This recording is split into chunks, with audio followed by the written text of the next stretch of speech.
equipment. Again, press star 1 to ask a question.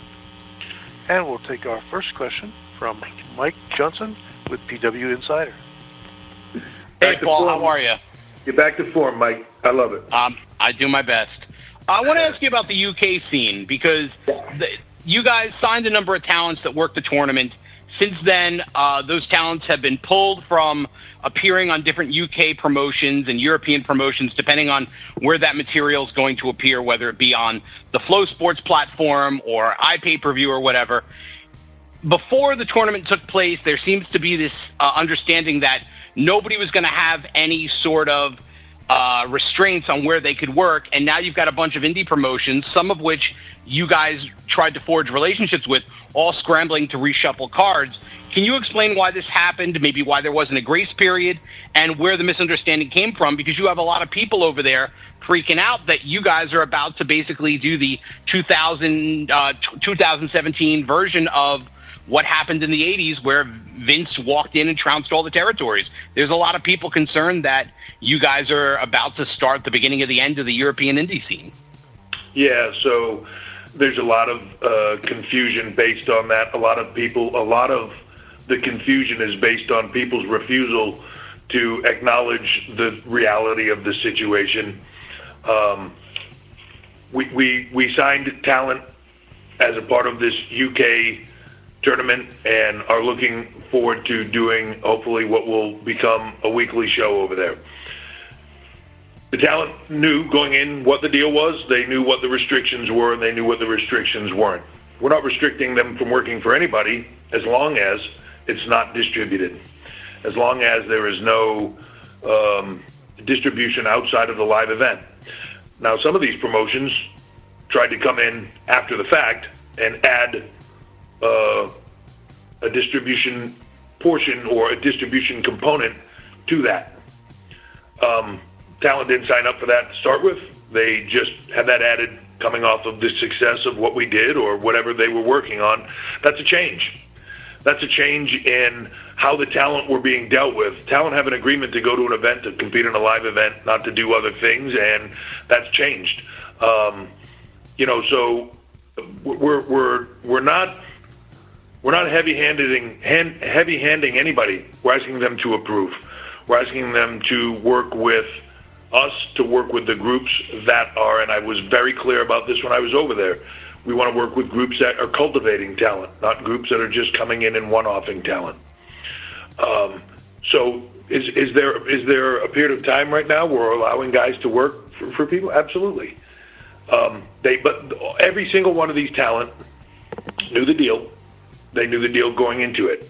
They knew what the ask was, and they knew what their restrictions were. So, coming out of the other side of it, there's a lot of confusion, but it's not on our side, and it's not on the talent side. I believe it's on the promoter side, who just kind of change things and do things however they feel like they want to do things. And trust me, there are a lot of, you can call them promotions, but there are a lot of people that do one-off shows over there, and there's a big difference. So, and all of this is strategic. You're going to see a lot of announcements here over a short period of time, where I think all the questions that you're asking now and all the fears that everybody had will go away, and people are going to go, oh, it's very clear what they were doing right now. Just obviously, because it's strategic, you just can't come right out and say those things. All right, and then just a quick follow-up on the same talents. You said the goal is a weekly TV series. Obviously, you guys can't just start running buildings weekly and doing TV, but what's the timeline for that series? Because you obviously have the budget to make something pop into existence in a very short amount of time. You did it with this tournament. So what's the holdup with the series, and what's your timeline for when you think it'll roll out? Well, I'm not sure if you've ever put either one on, but doing a weekly television show is a lot different than putting on a tournament. Let me just say that. There's a lot of factors that go involved in this, and yes, do we have the money to run out there and do a show tomorrow? Yeah, no, we'd actually like it to be beneficial to everybody, though, and be financially the right thing. And so there's a lot of factors that we're working through to make this happen. There's a lot of a lot of factors that I understand that it's difficult for everybody to see now, but as time moves forward, I think you're going to see very clearly why things happened in the order that they happened, why things took the time they took to happen, and I think it'll all be pretty clear. So I should take that as a no comment for the timeline then? Well, as far as for a timeline, I wish I could tell you that it was going to happen on such and such a date. It's just, there's a lot of factors involved in just, you're talking about weekly television. So when you talk about doing a tournament and running our crew over there and our people and doing it with the WWE is different than having people on the ground in the UK running a television show that's airing weekly. It's a different thing. So there are still T's to be crossed and I's to be dotted.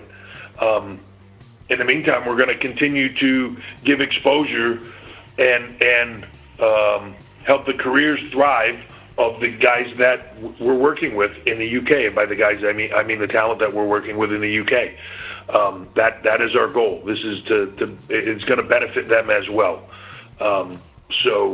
And I think you're just going to see that over time. It's not a no comment. I just can't give you that time frame because it doesn't perfectly exist right now.